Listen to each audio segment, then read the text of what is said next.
안녕하세요. 어문전 월드컵의 장은진. 박혜영입니다. 네.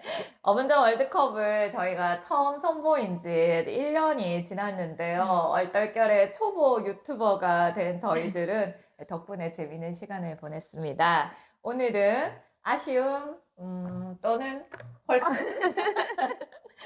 마지막 어문전을 준비하였습니다. 네, 저희가 어문전을 하는 1년 동안 나라에 큰일이 참 많았죠.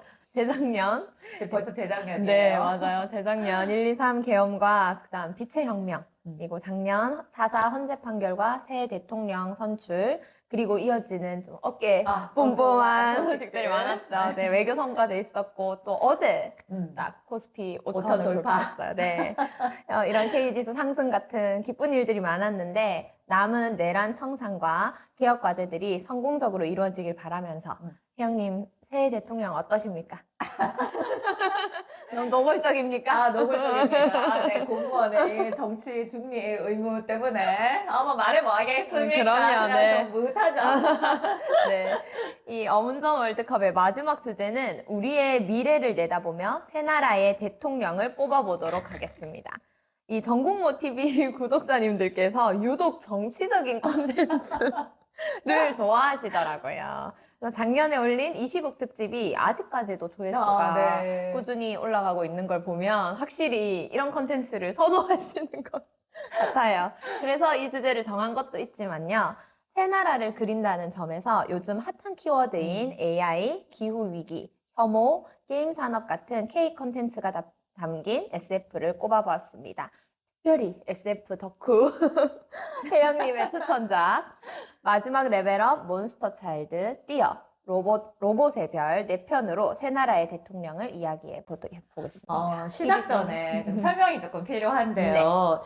저희가 이제 대진표를 이제 만드는데 독특하게 이제 주인공 아이들의 집안 형편으로 갈라보았습니다. 네. 이게 상당히 좀 비교육적이긴 한데, 저희가 책을 보면서 깜짝 놀랐던 게 뭐냐면, 집안 형편이 비교적 여유로운 이야기에서는 아이들이 자아를 탐색하고, 맞아요. 그렇지 못한 형편에서는 아이들이 생존을 위한 투쟁을 벌이고 있더라고요. 맞아요. 네. 네. 좀 안타깝네요. 네. 근데 사실 SF라는 게 지금 우리 현실의 모습을 어떤 극단적인 시공간에서 펼쳐 보이는 이야기라는 특징이 있다 보니까 그럴 만한 이야기가 펼쳐질 그럴 만한 극단적인 배경이 필요했다고 이해는 하는데 아무튼 작품을 재밌게 보는 또 하나의 시선이라고 생각해 주시면 좋겠습니다. 네. 그러면 이제 첫 번째 A조부터 갈게요.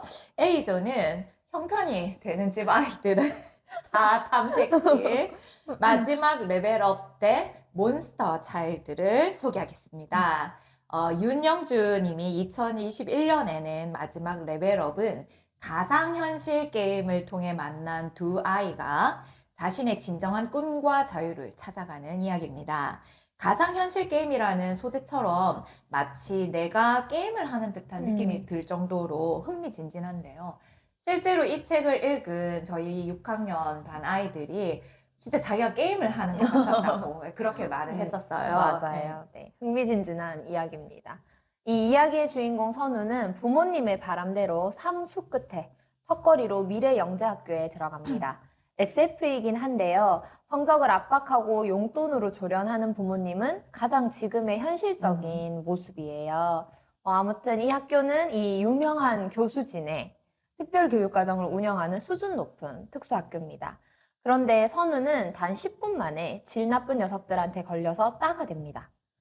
부모님의 기대는 크지만 선우는 성적도 압박을 받고 용돈도 털리고 친구도 없고 그래서 유일한 도피처는 가상현실 게임 판타지아입니다.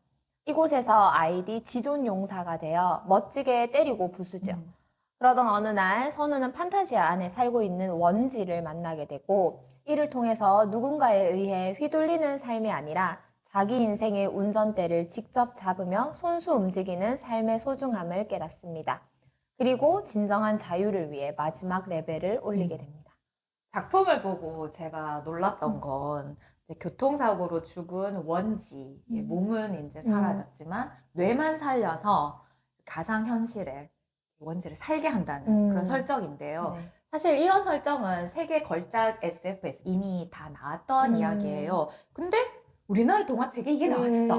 이게 저는 정말 놀라웠거든요. 맞아요. 네. 네. 그리고 신체가 없이 뇌만 살아있는 이런 존재를 과연 인간이라고 부를 수 있는가라는 존재적인 물음도 할 수 있고, 인간에게 그 자유란 과연 무엇인가, 같이 이렇게 진지하게 고민할 얘기거리가 참 네, 많았습니다. 맞아요. 그리고 꼭 진지하지 않더라도 이 이야기만으로도 워낙 재미있어서 누구나 즐겨 읽을 수 있어요. 선우가 처한 상황은 남들이 다 좋다고 하는 돈 잘 버는 길로 가라고 하는 그런 상황인 거잖아요. 지금의 부모님들이 아이들한테 기대하는 가장 현실적인 이야기예요. 그래서 아이들이 공감할 수 있는 부분도 많을 것 같고요.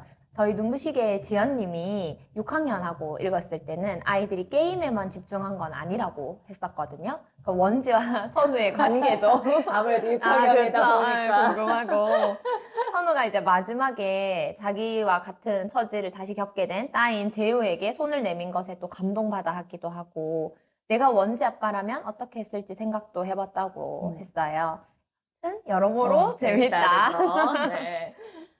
마지막 레벨업과 같은 해에 출간된 이재문님의 몬스터 차일드는 돌연변이 종양 증후군, 그러니까 온몸이 털로 막 뒤덮이고 몸집이 커지고 눈빛마저 이제 맹수처럼 바뀌는 변이하는 MCS, 일명 몬스터 차일드 신드롬이라는 가상의 유전병을 소재로 하고 있습니다. 아이들이 자기 모습을 있는 대로 인정하고 사랑하면서 세상의 편견에 맞서가는 이야기입니다. 우리 사회의 은연중에 퍼져 있는 그런 혐오와 차별의 시선을 가상의 병, 그러니까 MCS라는 걸로 은유해서 나타낸 점이 전 탁월하다고 생각을 해요. 줄거리를 보겠습니다. MCS를 가진 한이와 산들 남매는 지속되는 발작과 변이, 그로 인한 혐오를 피해서 이 학교 저 학교를 이제 전전하다가 MCS 연구로 명성이 자자한 의사가 있다는 센터를 찾아서 시골로 오게 됩니다. 시골 학교에서 한이는 자기 병을 꼭꼭 숨기거든요. 그래서 친구들과 친해지지만 여기서 뜻밖의 자기가 MCS라는 걸 자연스레 밝히고 다니는 친구, 또래죠. 연우를 보면서 이제 갈등에 휩싸입니다. 한편 기대했던 치료센터의 소장님은 MCS는 병이 아니라고 말하면서 넌 너일 뿐 치료받아야 할 환자가 아니야. 그리고 변이에 자연스레 익숙해지도록 합니다. 아이들이 자기 다른 모습도 품고 사랑하게 만들도록 북돋워주는 그런 분이었죠. MCS를 늘 숨기려고만 하는 한이 남매에게는 신세계였어요. 같은 반 연우는 그런 소장님께 훈련받아서 자기 변이를 자연스럽게 받아들이는 아이였고요. 그렇게 한이는 엄빠 몰래 연우와 어울리면서 점점 변이를 인정하고 받아들이게 됩니다. 그러던 어느 날 이 변이한 동생들한테서 큰 사고가 나게 되고 연우가 대신 잡혀 들어가면서 한이는 이제 결단을 내리게 되죠. 네. 같은 해에 출간된 이 두 작품이 공통점도 많아요. 둘 다 이제 세상의 인정을 받기를 바라는 부모의 압박이 있습니다. 그런데 이 부모들은 경제적 형편이 되기 때문에 아이를 특수학교에 입학시키고 용돈으로 조련하기도 하고 뭐 전학도 시키고 치료센터를 옮겨 다닐 수도 있죠. 근데 이제 아이들이 진정한 자신을 찾는 과정에서 이 첫 번째로 넘어야 하는 장애물이 결국은 부모가 되는 거죠. 하지만 주인공 옆에 진짜 주인공 같은, 그러니까 주인공보다 앞서서 제 길을 걸으면서 주인공을 자극하는 좋은 친구를 만났습니다. 이미 된 애들이죠. 그쵸. 네, 완성된 친구들. 선우한테는 원지가 있었고, 한이한테는 연우가 그런 존재였고요. 그래서 둘 다 자기 자신의 약점을 있는 그대로 받아들일 수 있게 되었어요. 마지막 레벨업의 선우 같은 경우에는 영재학교를 못 가는 것이나 장학생이 되지 못하는 게 아마 약점일 거고, 몬스터 차일드에서는 MCS가 약점이죠. 두 아이는 이 이야기의 끝에서 모두 자기 약점을 있는 그대로 인정하고 자유로워집니다. 이 정도 고통을 겪고 남들이 사는 세상을 깨우셨으면 일단 대통령이 될 자격이 있다고 봅니다. 응당 대통령이라면 좀 불행한 일을 겪어야죠. 좀 적도 있고, 적도 많고, 혐오와 차별도 당해보고. 하지만 마지막에는 이제 마지막 장면에서 둘 다 다른 사람을 향해서 손을 내밀면서 세상을 변화시킬 수 있다는 희망도 보여줍니다. 이 정도면 기본 정치인으로서의 기본 마인드가 되어 있다. 왜 막 정치인을 막 평가해? 정치인이라면 그래야지. 아, 근데 아, 그렇다. 네. 네, 선우하고 뭐 팀플을 하는 원지, 그쵸? 그리고 네. 이제 한이하고 팀플을 하는 연우, 이제 둘 중에 누가 이 세 나라의 대통령에 걸맞는지 우리가 이제 판단해야 그렇죠, 됩니다. 그렇죠. 네. 꼽으라면 저는 몬스터 차일드의 한입니다. 네. 네. 왜냐면 이제 마지막 레벨업에서 주인공이 이제 깨부순 거는 엄마 아빠, 그다음 원지 아빠, 이렇게 모두 부모님이죠. 그런데 몬스터 차일드의 한이는 엄마 아빠뿐만 아니라 세상의 편견에 맞서서 싸웠잖아요. 대통령은 자꾸 대통령은 이라고 하니까 뭔가 대단하게 우리가 아는 것 같지만 우리가 지금 대통령을 평가해야 돼. 뭔가 이 불합리하고 불공정하고 불평등한 세계와 부딪혀서 다른 세계를 여는 책무가 있다는 점에서 한이와 연우를 대통령과 총리 조합으로 밀겠습니다. 아닌데 다른 세계를 여는 책무가 있다. 내가 할 말이지만 너무 정말 이게 멋있다. 들으니까 너무 멋있는 거 아니야? 있죠, 당연히. 그쵸. 해야죠. 네. 대통령이 해야지, 누가 해. 난 못해. 그런 걸 기대하고 우리가 대통령을 그렇죠, 뽑는 맞아요. 거죠. 네. 저도 그 은지님 의견에 동의합니다. 이렇게 물론 그 선우가 마지막에 재우에게 손을 내밀면서 아마 앞으로는 더 훨씬 더 넓은 세상에서 선우가 이렇게 좋은 길을 또 만들어 갈 거라고 희망차게 생각하겠지만 어쨌든 이야기에서는 안 나왔다. 우리의 상상이다. 그렇죠. 네, 이제 한이는 이제 세상의 그런 편견, 혐오, 차별을 이겨내는 깨부수는 그런 역할을 하고 있으니까 이게 없습니다. 좋습니다. 네. 그렇다면 새 나라의 대통령 A조 우승은 몬스터 차일드 한이입니다.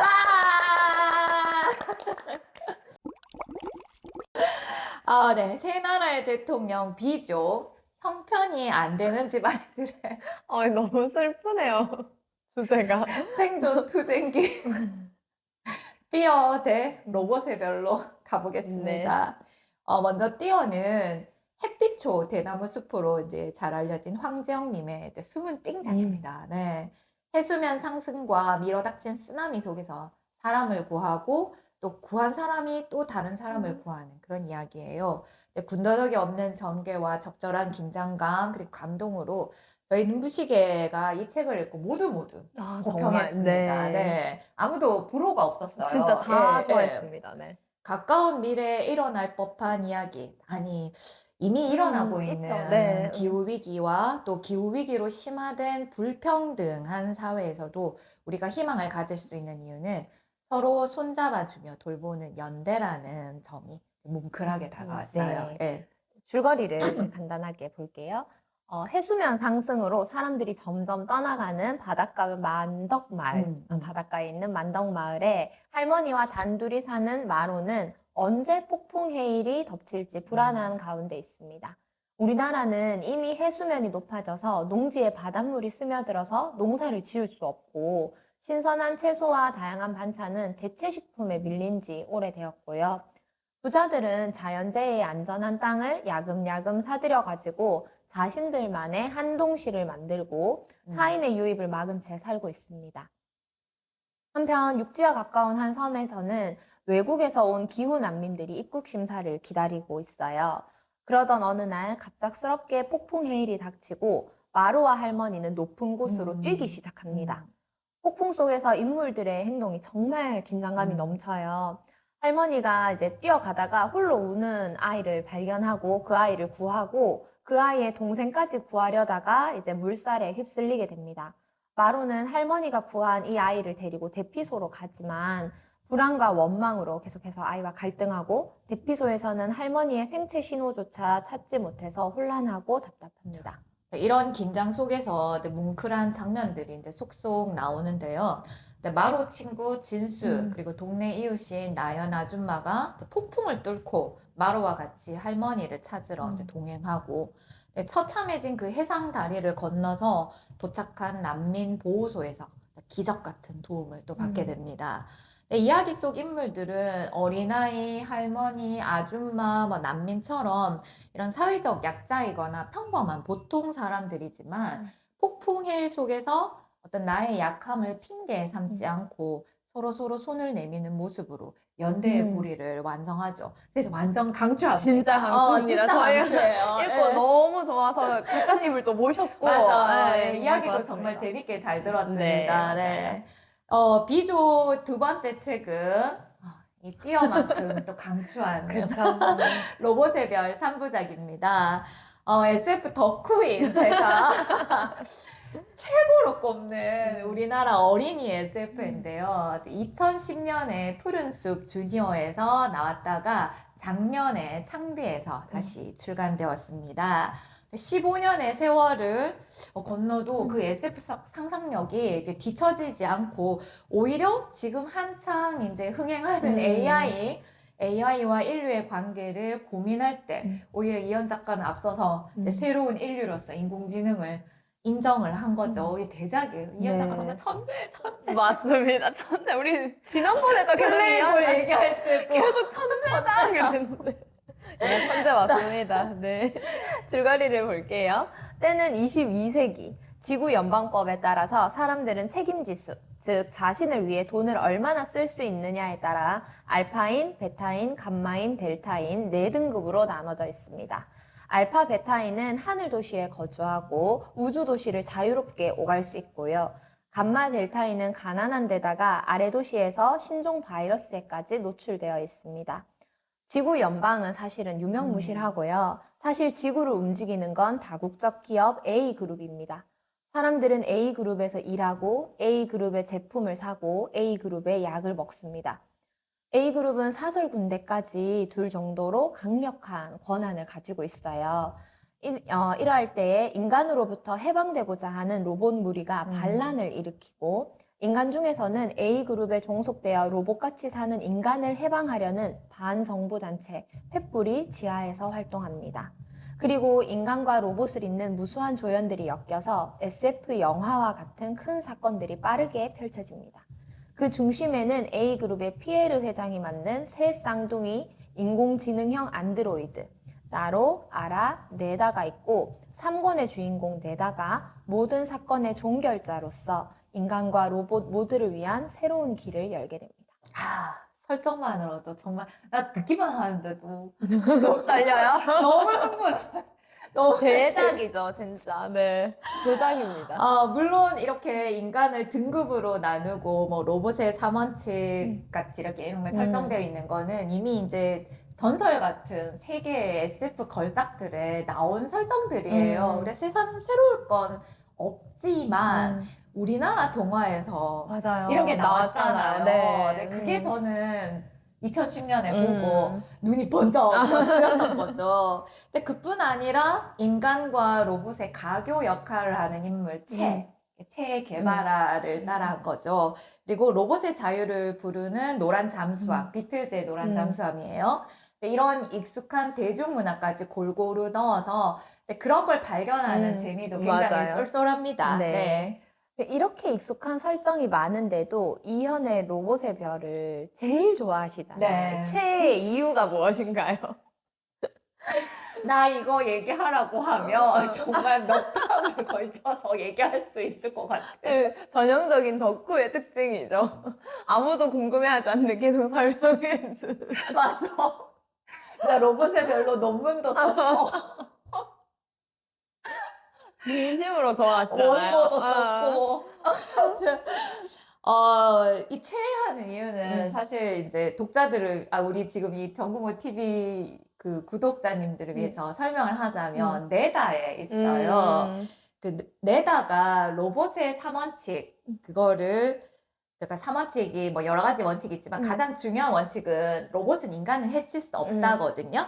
근데 네다는 이 원칙을 제거하지 않았음에도 불구하고 자기가 돌보는 인간을 지키기 위해서 인간인 피해를 회장을 물리쳤어요. 맞아요. 수많은 사람들은 자기가 A 그룹이 시키는 대로 하면서도 로봇같이 살고 있는 줄 모르는데 네다는 로봇임에도 불구하고 자기가 돌보는 사람들을 구하기 위해 스스로 자기가 어떻게 해야 하는지 선택한 거죠. 그래서 네다는 로봇이면서도 진정한 인간인 거예요. 이 작품 속에서.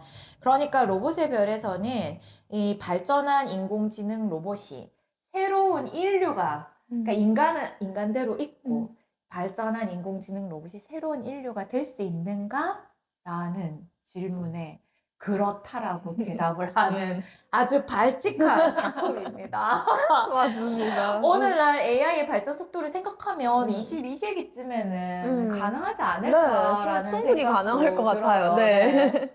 자, 그렇다면은 네. 그 이제 쌍둥이 로봇인 나로랑 아라가 네. 있었잖아요. 근데 이 나로랑 아라와 달리 네다만이 이 로봇의 3원칙을 제거하지 않고도 그 원칙에서 자유로울 수 있었던 이유는 뭘까요? 이거는 좀 저희도 고민을 많이 이제 저도 해보는 건데 네다가 원래 하늘 도시에서 네다도 원래는 잘 사는 맞아요. 주인 네. 집에 있었잖아요. 근데 그 집이 망하고 이제 그림자 마을로 오면서 또 홀로 남겨진 거죠. 근데 그때부터 네다는 자기가 할 수 있는 일을 스스로 찾아서 했던 거예요. 근데 이미 오래전부터 네다는 자유로운 로봇이었죠. 주인이 없었으니까. 그쵸. 다른 로봇들은 주인이 계속 있었는데 네다는 복종할 주인이 없었으니까 자기 스스로 판단하고 행동해야 되는 거죠. 그래서 네다가 자유의지를 가질 수 있었던 것이 아닌가라고 생각하고 그다음에 작품 속에 그런 말이 나와요. 네다는 제 힘으로 뚜벅뚜벅 걷는 게 좋았다. 네, 이런 표현이 나오는데 이렇게 깨어 있었던 네다였기에 저는 네다가 대통령. 아, 그렇죠. 여기 보면 작품에 인간이지만 로봇처럼 사는 사람들이 많이 나오잖아요. 깨어있지 못하는. 그래서 저는 작가님 천재라고 생각을 아유, 하는데 당연하죠. 네. 그러니까 이런 걸 또 이렇게 찾아주는 비평가도 비평가 천재다. 전 인정입니다. 천재다. 저희 눈부시계에서 SF 토론책을 쓸 아. 때 이 우리 주미님이 이 로봇의 별을 담당했거든요. 아, 그랬군요. 네. 이렇게 저희가 쓴 원고를 이현님한테 보여줬어요. 근데 정말 아주 꼼꼼하게 보셨어요. 오. 그래서 틀린 부분, 헷갈리게 인물의 이름이 틀린 부분이나 오. 헷갈리게 적은 부분을 찾아가지고 네. 피드백을 주셨군요. 아. 이거 바꿔야 되는 거 아니냐? 성실하시기까지. 진짜 성실함까지 진짜. 와 최고다. 정말 대단하십니다. 그래서 저는 네. 뭐 이렇게 생각하는데 네. 우리 그리고 은지님의 생각은 또 다를 수도 있으니까 네. 띠어의 마로와 이 로봇의 별의 네다 누가 대통령감으로 닮았는지 네. 궁금하네요. 네. 저도 근데 사실은 네다의 한 표인데요. 사실 이 로봇의 별에서 중요한 게 사람이나 로봇이나 다 함께 어울려서 사는 공동체잖아요. 그래서 누구나 아픔 없이 충분히 먹고 살아가는 걸 꿈꾸고 실제로 네다는 그렇게 하려고 애썼던 인물이니까 대통령의 딱이라고 생각합니다. 근데 사실 띠어에서 이 지적된 문제들 뭐 예를 들면 해수면 상승, 기후 위기, 사회 불평등이 이 책 안에서는 해결되지는 않아요. 근데 대통령은 비전을 제시하고 문제를 해결해 나가는 사람이잖아요. 그런 면에서 마로는 아직 부족하다. 약간 모자란다. 하지만 마로는 앞으로도 다른 사람들을 돕고 구하는 사람이 되리라는 데는 의심이 없습니다. 그래서 대통령 까면 된다. 후보에 오를 자격이 충분하다.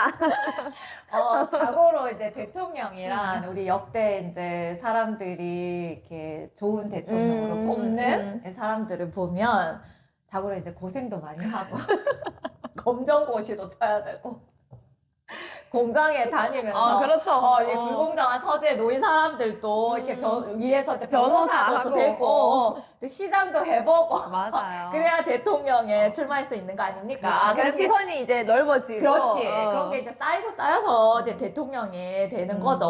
맞아요. 그래서 사실 우리가 이 얘기를 했었는데 오히려 마로 이야기는 띠어는 지금의 대통령 에게 추천하고 싶은 책이에요. 대통령님 띄어를 추천합니다. 예, 여기에 이제 그런 게 나오잖아요. 농사를, 이렇게 마로가 원망하는 말이 나와요. 왜 옛날 우리나라 사람들은 이런 걸 준비하지 않았을까? 이런 게 중요한데 왜 대비해주지 않았냐, 어른들이. 이런 얘기를 하는데, 뭐 예를 들면 농사를 귀하게 생각하고 지키는 것. 그 다음에 재난구조 시스템을 미리 잘 정비해 놓을 것. 그리고 기후위기를 미리 대비할 것. 이런 것들을 지금의 대통령이 해야 하지 않나. 우리 네. 이재명 대통령님. 네. 꼭 띄어를 읽어주십시오. 읽어주세요. 왜냐면 사실 이 로봇의 별은 22세기 먼 미래고, 이 띄어는 되게 근미래의 느낌이잖아요. 굉장히. 진짜 한 10년 안에도 일어날 수 있는, 5년, 10년 안에도 충분히 일어날 수 있는 일인 것 같아요. 그래서 읽어야 된다. 꼭 추천합니다. 네. 자, 그렇다면 새 나라의 대통령 비조 우승은 로봇의 별 내다. 자, 두근두근 결승전입니다. 세상의 혐오와 차별에 맞선 형편이 되는 집 아이, 몬스터 차일드의 한이, 그리고 인간과 로봇 모두 자유로운 존재로서 정의롭고 평등한 세상을 만드는 형편 안 되는 집의 로봇 아이. 로봇의 별 내다. 어렵네요. 어떡하죠? 자, 그러면 대통령은 어떤 사람이어야 한다고 생각하시나요? 대통령의 어떤 자격이라면? 좀 이걸 준비하면서 저도 고민을 해봤는데 뭐 여러 가지가 있겠죠. 일단은 이제 국민의 삶이 향상될 수 있는 이제 비전을 가져야겠고 또 똑똑도 해야 되고 어떤 정책을 결정하고 과감히 실행하면서도 저는 이것도 되게 중요하지만 이제 민주주의라는 지금 우리 현대 사회에서 아직까지는 그래도 가장 높은 이 가치, 민주주의를 이뤄가는 대화와 협력, 관용, 뭐 연대 이런 미덕이 있어야 되지 않을까 생각하는데 그래서 저는 처음부터 사실은 로봇의 별 4달에 얘가 대통령 감이다 이렇게 생각을 했어요. 근데 큰 문제가 있는 거예요. 뭐죠? 얘는 로봇인 거예요. 이 사람이 아니야. 아직 이게 정서상 맞아. 로봇을 대통령으로 인간이 아닌데 맞아요. 그럴 수 있죠. 가능할까요? 심각한 문제죠, 사실은. 왜냐면 우리 어문전 마지막에 로봇을 대통령으로 뽑다니. 근데 그치만 이게 로봇인지 아닌지가 중요한 문제는 또 아니잖아요. 진짠가요?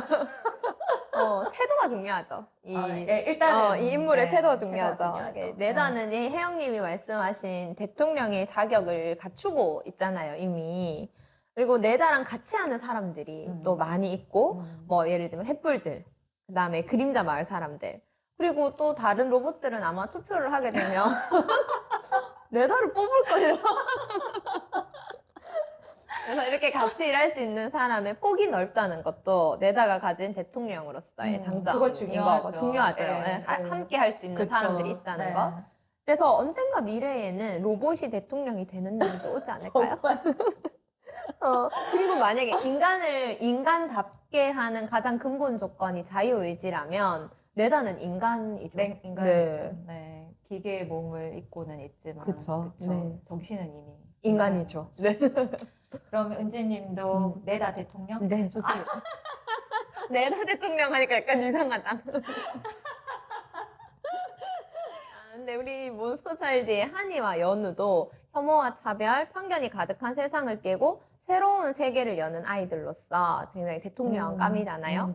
연우가 자신을 깨고 나와서 다른 이에게 손을 내미는 결말을 이어서 세상을 좀 이렇게 후려치는 뒷이야기가 나오면 좋겠다. 연우의 시점으로 세상을 바꾸는. 네. 지금 연우는 숨어 있는 거잖아요. 그렇죠. 지금은 숨어 있고 네. 이제 한이랑 동생이 이제 조금 용기를 내어보는 단계인데 그래서 이제 이런 좀 뒷이야기가 있으면 훨씬 좋겠다. 라고 생각했습니다. 근데 조금 웃긴 상상이긴 한데 이 몬스터 차일드, 마지막 레벨업, 띄어, 로봇의 별이 다 같은 세계관에 있다면 어떨까?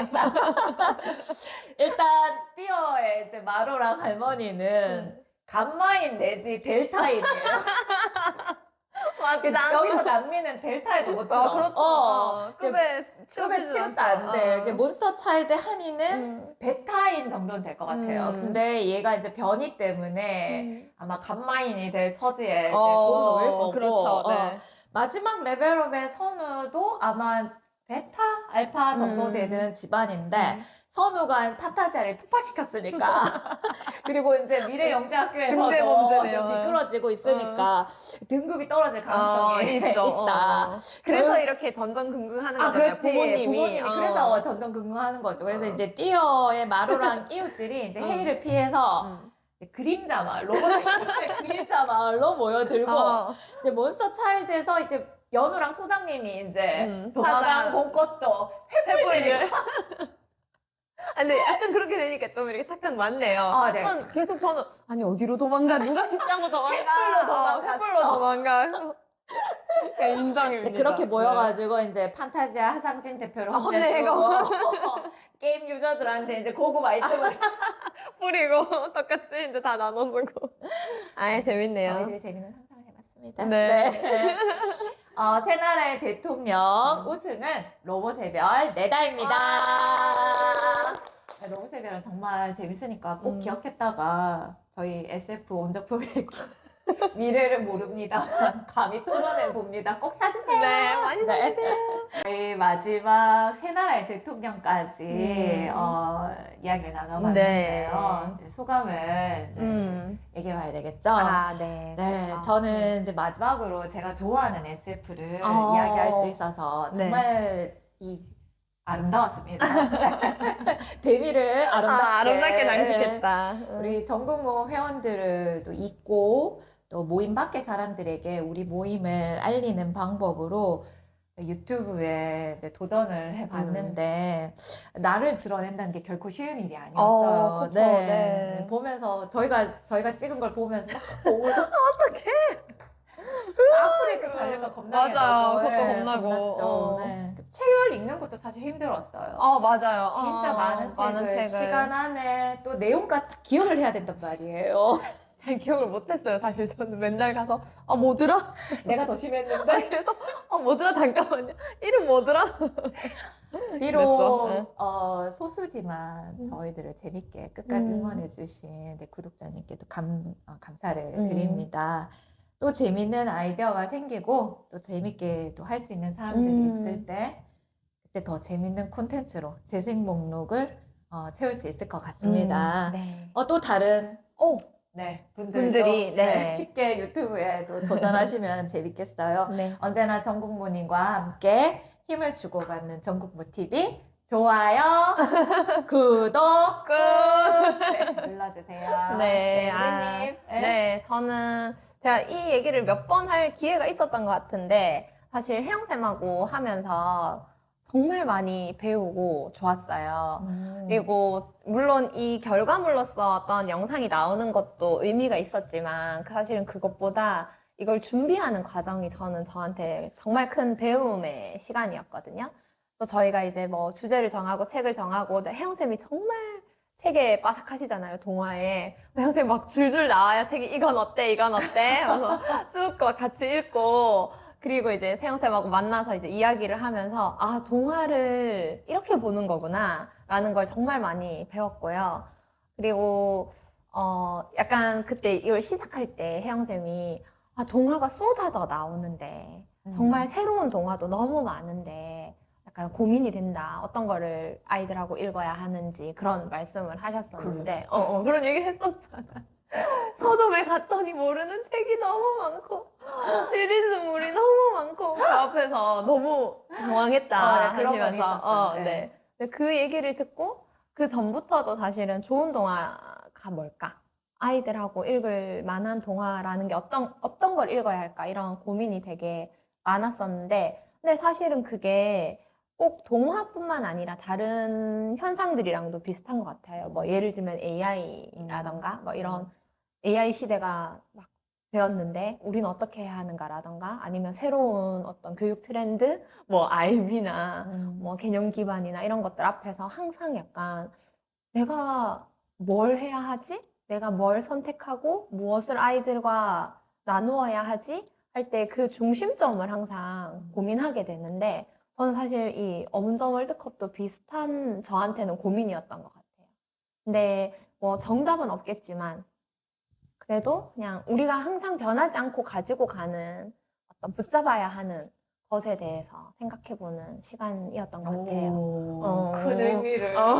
큰 의미인가? 네. 네, 그랬습니다. 그래서 김남중 작가님을 뵀을 때 그 작가님이 아이들하고 동화를 계속 많이 읽어주세요. 좋은 동화를 계속 쓰겠습니다. 이렇게 말씀해 주셨을 때 기억력 좋습니다. 정말 든든했거든요. 그래서 그 말이 너무, 물론 생기신 것도 든든하지만, 정말 마음이 너무 든든하고 감사했어요. 이렇게 작가님이 말씀해 주시는 게, 그래서 더 많이 아이들과 읽고 같이 나누고 싶다고 생각하는 시간이었습니다.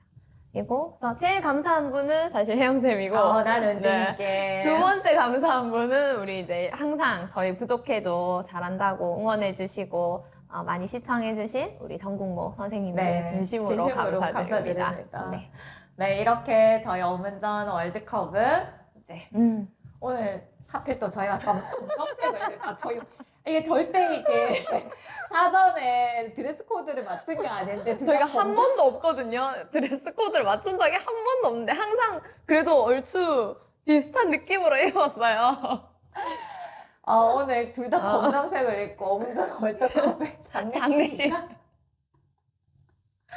그는 좋은 친구였습니다. RIP.